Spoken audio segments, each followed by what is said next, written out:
ఎందుకు చెప్తున్నాను కానీ అయిపోయింది దాని గురించి బాధ్యత. అధికారం ఎవరి అపసొత్తు కాదు, అధికారం ఎవరి పుట్ట సొత్తు కాదు. అధికారంలో మీరు ఎవరిని తెలుసుకుంటే వాళ్ళని కూర్చోబెడతారు, ఎవరంతా కూడా వాళ్ళు దిగాల్సింది, తప్పకుండా మీకు సేవ చేయాల్సింది. అలా రెండో అనుమానం లేదు. నాది అధికారంలో ఆనందించడం లేదు. ప్రజాస్వామ్యంలో ప్రజలే మా తలరాత రాష్ట్రం. 2 సార్లు ఇచ్చింది మీరే, ఒకసారి పక్క కూర్చోమని చెప్పింది మీరే, మళ్ళీ 3 ఏళ్ళ తర్వాత కేసీఆర్ తెచ్చేది కూడా మీరే.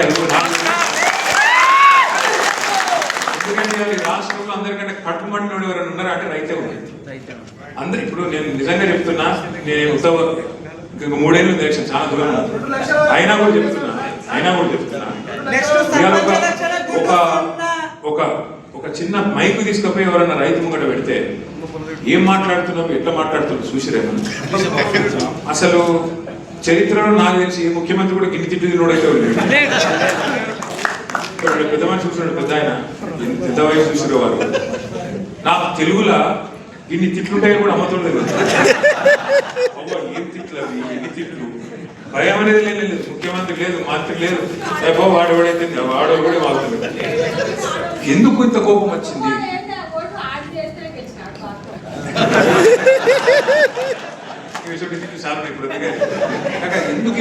ఎందుకు ఇంత కోపం వచ్చింది అనేది మేము కూడా ఆలోచన చేసినాం. ఇంత జల్దీ రావద్దు కదా, కోపం వస్తే కూడా ఆఖరి సంవత్సరం వస్తుంది, 2 ఏళ్ళ ముంగట వస్తుంది. ఇంత జల్దీ అధికారులకు ఎక్కగానే ఇట్లా కనబడేది మనకు కనబడుతుందా? మనకు పదవి అయిపోయిన బాధ ఎక్కడ ఉందా, లేకపోతే నిజంగానే జనంలో బాధ ఉందా అని చెప్పి మేము కూడా కొన్ని సర్వేలు అవి చేయించాం. అందులో వచ్చింది ఒకటే ఒక మాట మెయిన్. ఎందుకంటే మనిషికి ఆశ పెట్టద్దు. ఆశ పెట్టి ఎత్తేస్తే దాని నుంచి వచ్చే రియాక్షన్ మామూలు ఉండదు. ఇలా మీ అందరి కోపం కూడా కదా ఇక్కడికి వచ్చిన వాళ్ళు ఏం చెప్పి వీళ్ళు RRR మీకు అనుకూలంగా మారుస్తాం, మీకు ఎవ్వరికి దెబ్బదాకా కూడా చూస్తాం, మీకు ఎవ్వరికి కూడా ఏం కాదు, మీ భూములు పోకుండా చూస్తామని చెప్పారు. అంతేనా? ఇదే అనిల్ కుమార్ రెడ్డి, ఇదే రాజగోపాల్ రెడ్డి, ఇదే కోమటిరెడ్డి వెంకటరెడ్డి, వీళ్ళందరూ చెప్పి మీ ఓట్లు తీసుకొని ఇలా పత్త లేకుండా ఎక్కడో అక్కడ తప్పించుకొని తిరుగుతాం. ఓడ మీద ఉన్నప్పుడు ఓడమల్లను, ఒడ్డుకు ఎక్కినాక ఓడమల్లను. ఇలా ఇది కథ. నేను మీతో ప్రార్థించేది ఒకటి, సరే ఇలా మీరు అందరూ వచ్చారు, మీరు చెప్తున్నారు అన్న కొట్లాడండి, అసెంబ్లీలో కొట్లాడండి, పార్లమెంట్లో కొట్లాడండి, బరాబర్ కొట్లాడతాం. పార్లమెంట్లో మాకు రాజ్యసభలో 4 సభ్యులు ఉన్నారు, వాళ్ళతో మాట్లాడించే బాధ్యత నాది ఖచ్చితంగా. నెంబర్ 2, అసెంబ్లీలో కూడా మళ్ళీ మీరు పెట్టేటట్టు కూడా లేరు. అసెంబ్లీ పెడితే మేము గెలుగుతా ఆయన వాళ్ళు పారిపోతున్నారు. మైక్ ఇయ్యరు.